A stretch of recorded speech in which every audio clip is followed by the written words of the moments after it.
Last week, Alan filled in for Ben talking about Jacob and Leah and Rachel and the handmaids that they brought into the marriage. Tonight's lesson is a little simpler. We're talking about Boaz and Ruth and not Jacob and challenges, although Ruth had her own challenges.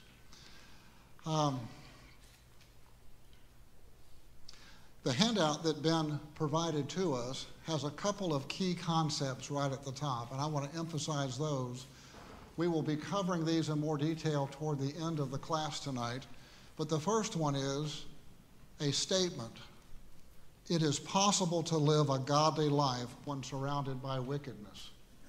I sure hope so, because we are surrounded by wickedness. And if we read in the Bible throughout the history of God's righteous, they are surrounded by wickedness.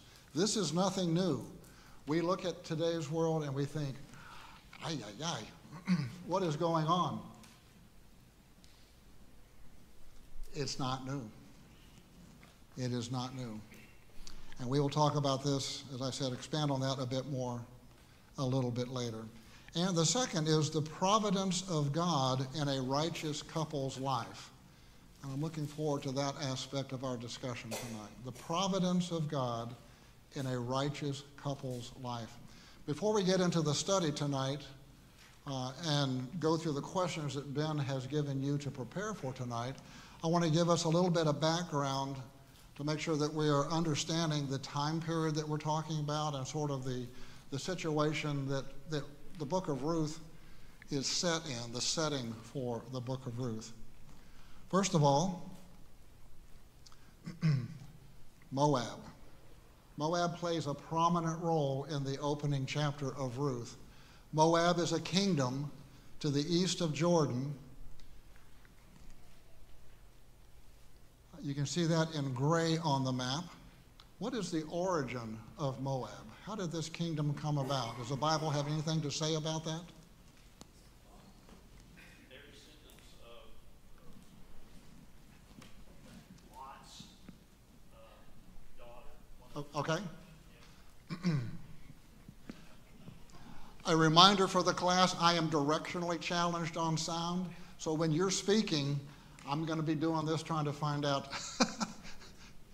Maybe raise a hand and maybe that would help me find you a little better.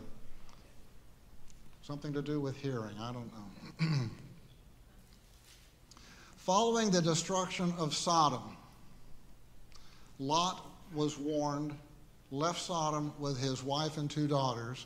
As they were leaving, his wife looks behind, turns to a pillar of salt. Lot and his 2 daughters continue on to probably, if the scholars are right, the southern end of the Dead Sea. That's where they think Zoar was. There's not a dot for Zoar, but just look at the bottom of the Dead Sea. That's the vicinity for Zoar. And there Lot chose to live in a mountain, in a cave, with 2 daughters. No running water. Well, maybe they had, I don't know, maybe a creek. I don't think the daughters were that impressed with their dad's choice of living accommodations. Regardless of that, though, they realized that the only way that they were going to find a man in their life is to turn to dad, sadly. And on consecutive nights, they got him drunk. Each lay with their father, and each conceived. The first daughter gave birth to a son whom she named Moab, who went on to become the king that would found this territory, this kingdom. The second daughter gave birth to Ben-Ami, who became the father of the Ammonites. And Ammon is there at the top, pretty much in the middle. That kingdom is actually set back from Jordan just a little bit. So that is the founding of Moab and Ammon. We read about that in Genesis 19:29. This is about 600 years before the time of Ruth. So Moab has had time to multiply and become this nation. Each of these kingdoms, Moab and Ammon, each of them were antagonistic toward the Israelites and oppressive despite the kinship, Abraham and Lot, uncle and nephew, they are related, and yet they did not get along with each other.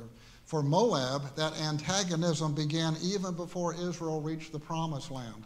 We read in Numbers 22 through 24, Israel was approaching. They were wanting to cross into Moab, go through Moab to get into the Promised Land, and King Balak says no.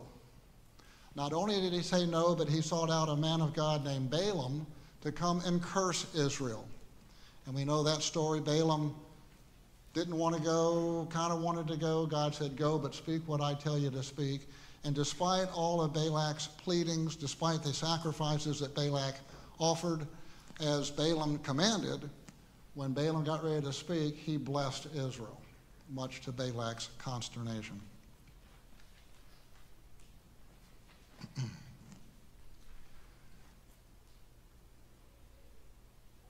The red line that's on this map that runs from Bethlehem down into Moab is possibly the route that Elimelech would have followed to leave Bethlehem and go into Moab. Where that red line turns vertical, north and south on the map, coming through what's labeled as the tribe of Reuben down into Moab, that was a major trade route called the King's Highway. This is one of three north-south routes that ran through the Promised Land. The first one is over on the coast where the Philistines were. The second one was between Jordan and Jerusalem, but running on the west side of Jordan. And this route, called the King's Highway, is the third one. Scholars think Moses was asking Moab permission to follow that King's Highway north through Moab and then hang a left and go across near Jericho. Moab said no. Okay, the book of Ruth, the book itself. We don't know for sure who wrote it. Many scholars attribute this to Samuel. Regardless of the author, we know that this book was written about 1000 BC. What is it in this book that would lead us to that conclusion? Any ideas?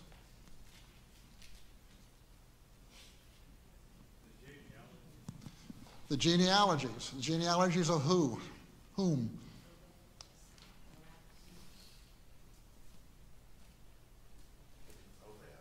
Okay. It starts with Salmon, Boaz, Obed, Jesse, David. And because it stops at David, that's why they think David has come into preeminence as king of Israel, and that's probably why it was written about 1000 BC. We read those genealogies in chapter 4. So, even though the book was written about 1000, it's describing events that took place about 1300 BC, 300 years previous to the time that it was written. This is the time of the judges. We think back to Moses leading Israel out of Egypt through the wilderness to the brink of the Promised Land. Moses dies. God raises Joshua to do the actual conquest of Canaan. Joshua comes into the Promised Land and largely succeeds in that effort.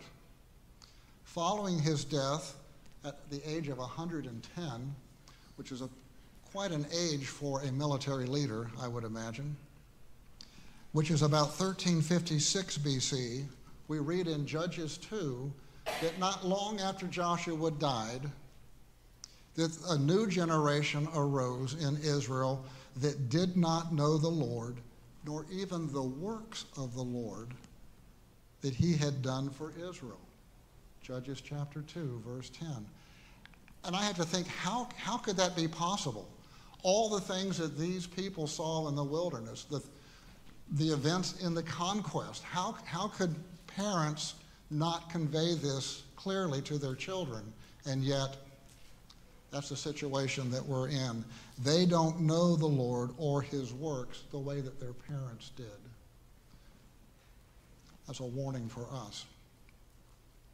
Chapter 2 goes on to provide an overview of the chapters that are going to follow in that book, and we see the same cycle that Israel repeats over and over as each judge is risen to power. We see Israel fall into sin. They are oppressed by the nations or kingdoms around them. God hears their plea, raises a judge who delivers them, and there's peace for a while, and then the cycle repeats. They fall away into sin, oppression, request for deliverance, God hears them and raises up a judge. So Othniel was the first judge that God raised up, and this is about 1342 that God raises up Othniel, the first judge. And he is fighting against the Mesopotamian oppressor and delivers Israel, and they enjoy 40 years of peace. At the end of that 40 years, Israel is sliding back down into sin, and now Moab comes with forces from Ammon, and from Amalek, and they begin to oppress Israel. And they do that for 18 years. We read about that in Judges 3. God raises up Ehud, the second judge, the left-handed judge. All right, for those of us who are left-handed. He had a dagger, a cubit long, and that was his gift for Eglon when he came to visit. So Ehud takes care of Eglon, returns to Israel, raises forces. They fight against Moab and their allies and kills about 10,000 men and brings in an 80-year period of peace after putting down the oppression of Moab. This is about the time when things are happening in the book of Ruth. They have already left Bethlehem and traveled on that route, perhaps, that we saw on the previous map, come down to Moab because of a famine, which I guess perhaps I'm getting ahead because that's our next question, right? But they come down there into the nation that is oppressing them. I find that a curious choice of destinations, but when you are hungry, you do what you need to do to get food.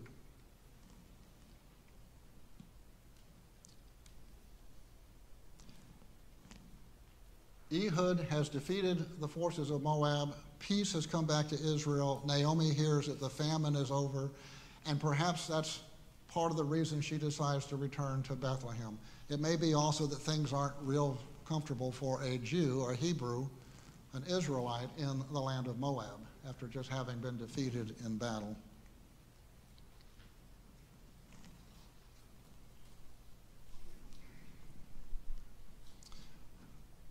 I want to talk for a moment about archaeological surveys that describe what the state of Israel was in 1300 BC. From excavations and surveys that have been done, these scholars think that in ancient Israel, during the time of the judges, most villages were built on hilltops. Most of them did not have walls for protection. I always kind of think of villages in Israel having walls, but apparently it's only the larger towns that had walls because that's such a big task to build walls. So on hilltops, they would build these small villages, typically an extended family group, maybe several families that are clustered there together. The elevation would give them some protection from defense, even though they didn't have walls, but probably not too far away there is a walled city they can flee to in the event that an enemy is coming. They would, well, not all of Israel was conducive to grazing, flocks, herds, sheep, goats, cattle. And in places where the soil was too rocky for cattle, they would try to farm. They would burn the scrub away and clear land around their village, usually within an hour's walk of the village, which I found also surprising. You got to walk an hour. That's a long commute for a long work day, I'm sure, and then walk back home. So they would plant crops. Wheat was the primary crop, but they also would have lentils, garbanzo beans, barley, and millet. On the terraces that they would build on these hillsides, they would also have orchards, olives, figs, other fruit trees, things like that. And I am behind in my clicks. each home was typically 3 or 4 rooms, often with a flat roof. If the lower portion had a foundation of stone and then mud brick on that, a wooden structure to create a second floor or a sleeping loft perhaps. For those who had some livestock, one of those downstairs rooms might have been used to bring them in at night. So, interesting living conditions. Israel in 1300 BC. So, that should give us sort of an idea of the situation that we're dealing with. The days of the judges were a dark and troubling time in the nation of Israel. Moses had commanded them to do what is right in the eyes of God, and what does the author of Judges say about the people of Israel? They did what was right in their own eyes. In their own eyes. We read that in a couple of places. And I'm not finding my passage right now. It's on them. Thank you. You're good. Judges 17, that's why it's not in my notes. Judges 17 and Judges 21. Idolatry is rampant. The very reason God sent Israel into Canaan is because their wickedness was so great. The Canaanites, the people of the promised land. It wasn't because of Israel's righteousness, it was because of the wickedness, and they were to destroy these people so that they would not be an influence on Israel. They didn't succeed in that. They did not do all that God had commanded. And so that helped that cycle of sin, oppression, cry for help, deliverance. Idolatry and moral confusion were rampant. A time of lawlessness. And I read the news and I think we're kind of living in this same period also. A couple passages from Proverbs that tells us the way that God would like for us to be, the right course of action according to God. The first one is righteousness. Godliness lifts up a nation. Sin is a shame to any people. And Proverbs 14:12, there is a way which seems right to a man, but the ways thereof are the ways of death. Important things for us to remember as we consider what's happening around us. A final verse I want to look at, or passage from Romans, chapter 2. Here Paul is warning of the day of righteous judgment which is coming from God. Let's read this passage together. This day of righteous judgment will be a day when he will render to each according to his works. Indeed, to those who with patience in good work are seeking for glory and honor and incorruptibility, everlasting life. But to those who even disobey the truth out of self-interest, but obey unrighteousness, it will be anger and wrath, tribulation and anguish upon every soul of man who has worked out evil, of the Jew first, and also of the Greek. But he will give glory, honor, and peace to every man who works good, to the Jew first, and also to the Greek. For there is no respect of persons with God. There is a day coming when God will balance the books. He will execute judgment. For some, it will be a day of wrath. For others, it will be a day of rejoicing. And with that, I want to move now into the questions that Ben had for us on this list. So, hardships. What was Naomi facing as we read those first 5 verses of the book of Ruth, chapter 1, 1 through 5? What is Naomi facing? Lost her husband. She lost her husband. Elimelech had led her from Bethlehem down to Moab, and for whatever reason, he has died there. Okay? What else do we read in these first verses? I hear it, but I don't know. Lost her 2 sons. Okay. Lost her 2 sons. How critical is that, Sarah? Not only had they escaped the economic hardship, the famine, now she's dealing with those losses also, but also the 2 daughters-in-law are still there.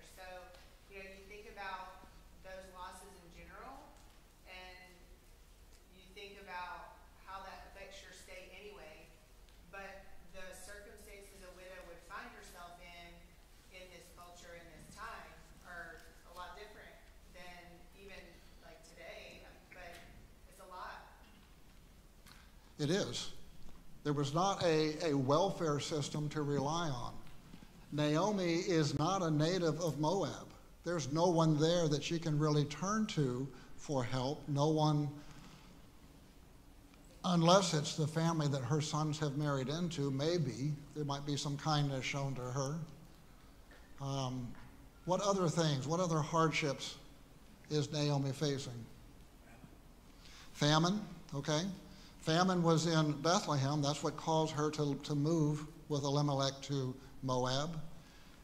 Anything else comes to mind? Yes.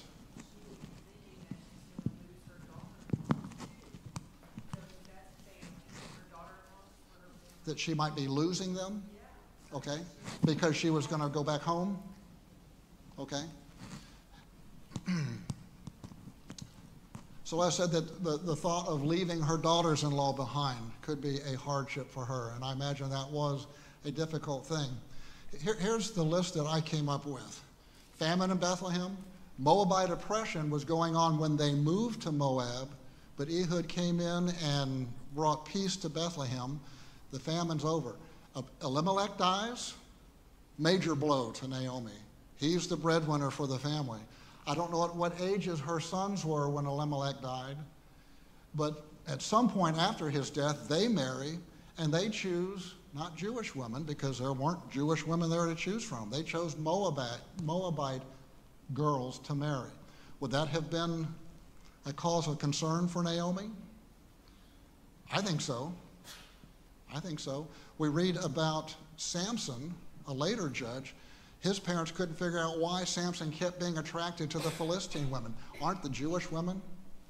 I mean, can't you find any here in Israel? No, I want her. So this would be upsetting. I think that her sons married non-Jews, non-Israelites, but then to lose both her sons, which would have also been a source of support for her, only compounds the problem. So you've got 3 widows, perhaps living together, no real source of income. Things are pretty bad. This is actually against God's command. He told him not to marry. Yes, he did. Yes, he did. It was against God's command. They were supposed to marry within the nation of Israel. Anything else for this question? All right, character qualities of Ruth and Boaz. There are so many that we can talk about. I'm not even going to try and put my list up there, but what did you come up with? Qualities for Ruth. She was loyal. Loyal. Who said that? Thank you. Okay. Loyal. Ruth was loyal.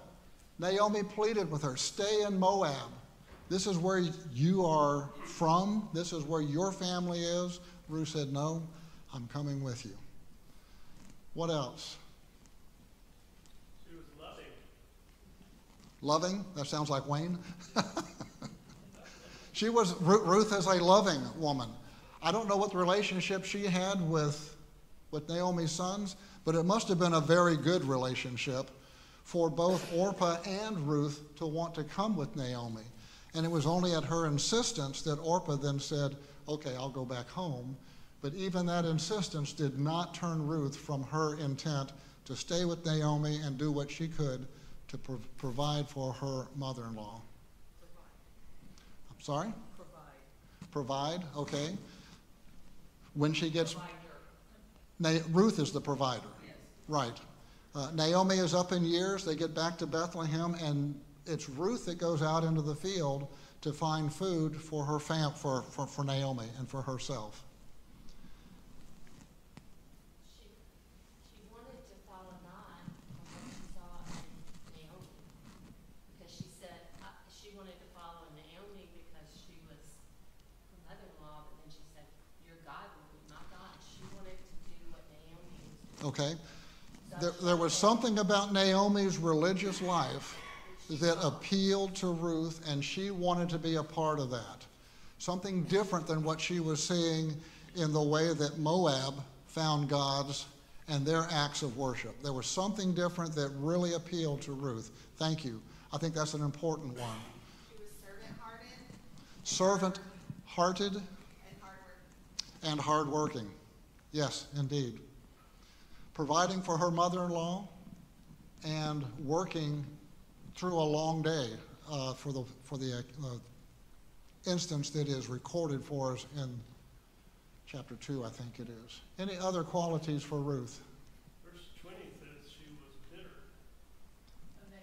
Naomi. Oh, I'm sorry. Naomi is bitter because she feels that God has not dealt well with her. Naomi is bitter. Opportunistic and resourceful.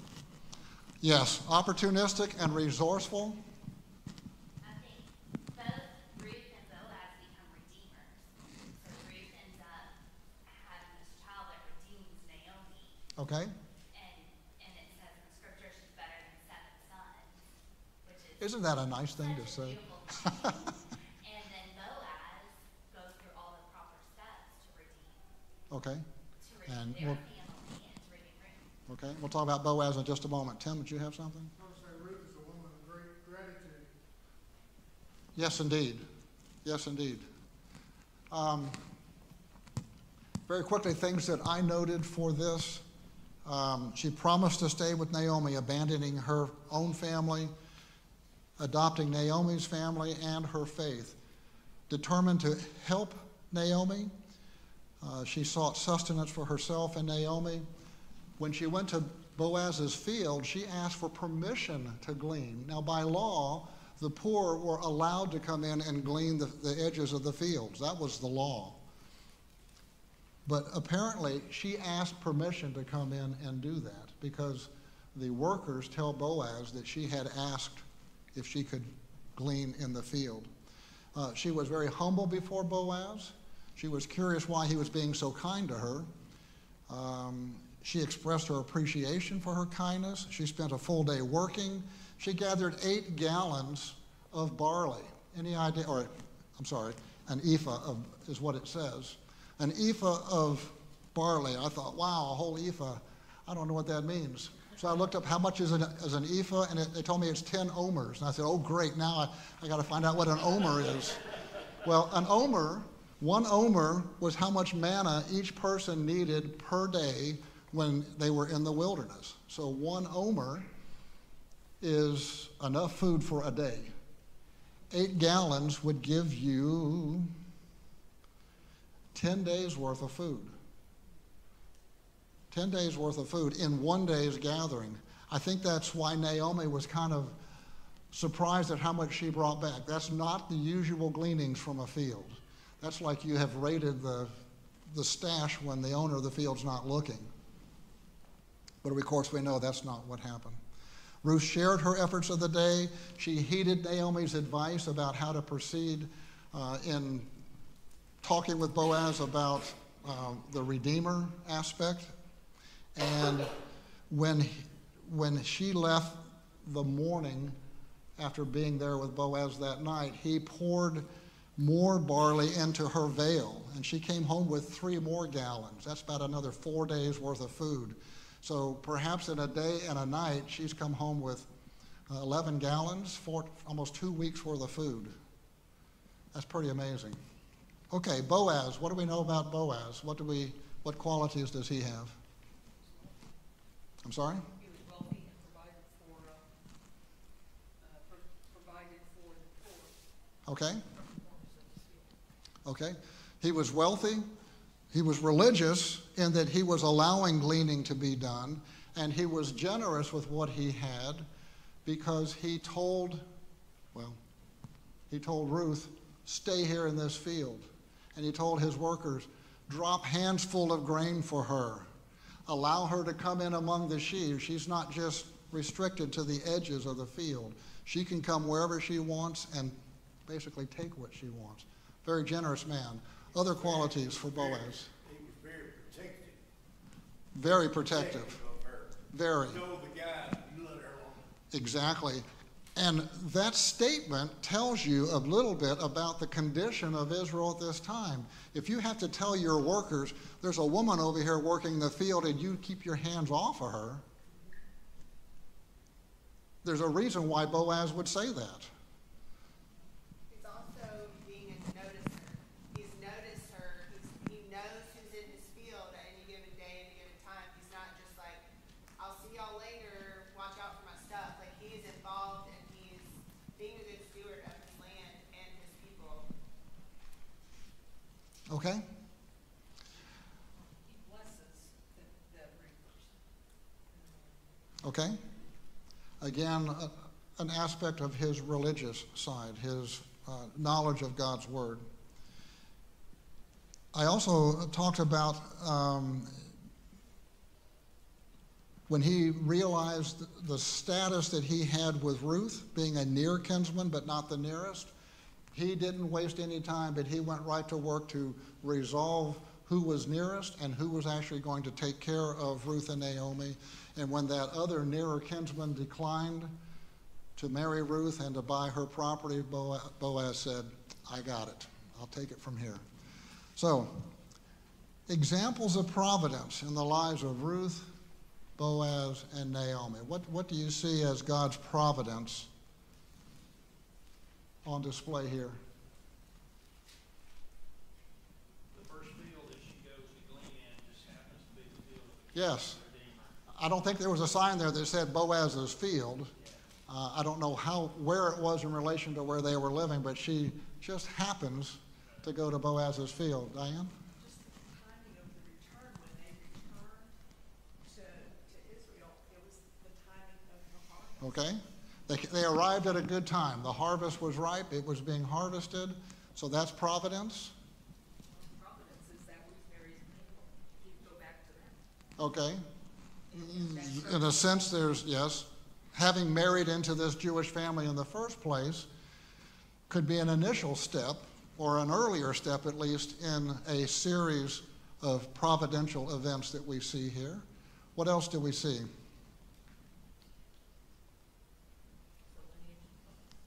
I'm sorry? This is the lineage of Christ. Ultimately, it is. Obviously unknown to Ruth and Boaz at this time. Yes? The other kinsman turning her down. Exactly. If he had exercised his right, the outcome of this would have been very different. The things that I noted was where Elimelech chose to move his family in time of famine, the famine ending, allowing Naomi to move back to her homeland, the choice of fields, God's law for landowners to leave gleanings. If God's law hadn't been in place, I don't think landowners would think to do this just on their own. They would rather gather everything that they could. And also God's law about providing for the childless and widows, where a woman dies without child. There was a requirement in the law of Moses for the next brother to take her to wife and bear up seed in his brother's name. Yes? I would add that she didn't have children before they left. She didn't have children. Right, right. So the fact that she was barren until then, or as far as we know, Yep. was a blessing. Okay. A number of things that had the appearance of providence. So, the law of gleaning, yes. Yes. And Boaz's compliance with that law, that he was diligent to obey that command of God. You had it up there before time ago, and I was glad that you did, because this is a small book that has as much to do with the providence of God as I think you're right. I've never studied it without looking at the evidence of the providence of God. Okay. 5 minutes to get through 2 more. How can we continue living godly lives in the midst of ungodliness? First, I think we need to realize that even though we are living in a wicked time, this is what we see throughout the Bible. The time of Noah. The world is so wicked that God destroys the whole world by flood. Egyptian bondage and bringing Israel out. The destruction of the inhabitants of the promised land because of their wickedness. Israel and Judah going into captivity because of their wickedness. Over and over and over again, we live in a wicked world. So, what must we do because we are living in this wicked world? What must we do? Follow God's word, and that starts by knowing God's word, spending time in this book and reading it and understanding what God would have us to do in spite of the influence around us. If we ignore this, whether it's clear choice or just pressure, we're going to be like the world around us. This is what makes us different, God's word. They also can seek out other like-minded people to encourage each other. Okay? And that's what the church does for us. It gives us a body of like-minded people to encourage us. That's why it's important to gather for study like this, so that we can hear these things, ponder these things, consider them in our lives, so that we are better able to withstand the evil around us. We have to be courageous. Corey talked about Peter stepping out of the boat onto water. Shadrach, Meshach, and Abednego defying the king, even at the risk of their lives, in a horrible way to die. We don't know what God's going to do, but we will not bow down to your God. And he delivered them. It's incredible. We need to have that kind of courage, and we need to instill that same love for God's word in our children, our grandchildren, so that we don't raise up a generation like we read in Judges 2 that doesn't know God or what he has done. And we need to be willing to share our faith. David?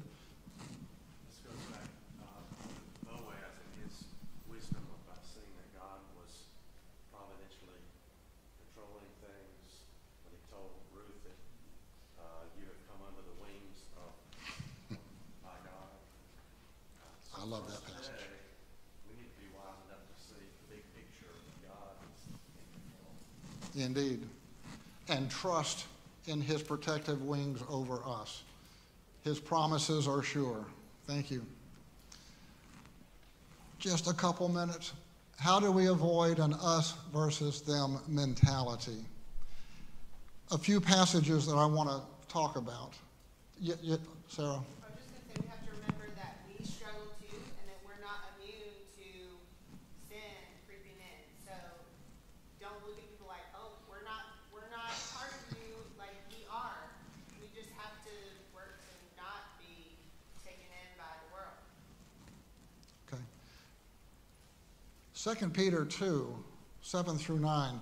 I think sometimes we think poorly of Lot in his choice of going to Sodom or pitching his tent toward Sodom and then moving into Sodom. But when we read what Peter has to say about Lot in chapter 2, verses 7 through 9, he's talking about how God has spared his righteous. Verse 7, he delivered just Lot, vexed with the filthy conversation of the wicked. For that righteous man dwelling among them in seeing and hearing vexed his righteous soul from day to day with their unlawful deeds. He may have been living in Sodom, but he was not participating in it, and it grieved his heart to see what was going on around him.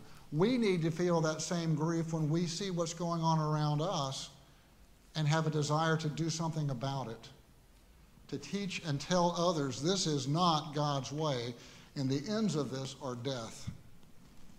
1 Timothy 2:1, Job referred to this on Sunday as he concluded his lesson, that we are to pray for all men, for kings and those in authority, that we may lead a quiet and peaceable life in all godliness and reverence. For this is good and acceptable in the sight of God, who will have all men to be saved and to come to the knowledge of the truth. It's not an us versus them. We are sinners too.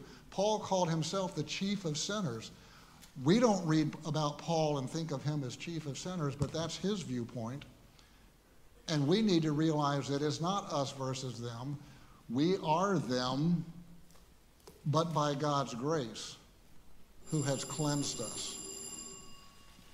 Matthew 9 talks about Jesus' compassion for Israel, sheep without a shepherd. That's evident in our nation. They are sheep with no shepherd. And a city on a hill can't be hid. We must be the light of the world that others can see and be attracted to the sanity of our own lives instead of the craziness of the world around us. Thank you very much for your participation tonight. Sorry we had to rush at the end.